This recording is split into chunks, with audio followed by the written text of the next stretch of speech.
Deuxième comparution devant la justice pour Donald Trump en quelques mois. Cette fois devant la justice fédérale en Floride, son fief. Toutes les chaînes de télévision américaines sont au rendez-vous. Ses partisans aussi. Pour eux, il a déjà gagné.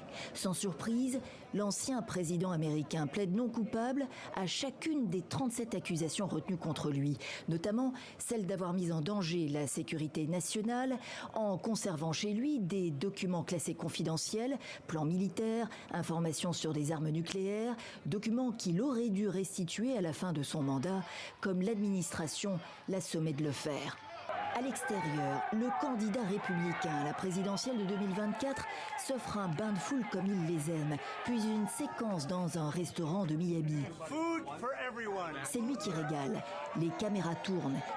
Les souhaits de bon anniversaire fusent avec un jour d'avance, des images qu'il espère bien retrouver sur les réseaux sociaux.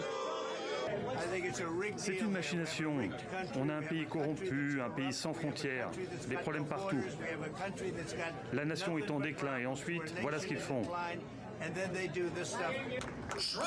De retour à son club de golf, toujours devant ses partisans, il assure qu'il avait tous les droits de détenir les documents en question avant de s'en prendre à Joe Biden et de dénoncer une ingérence électorale.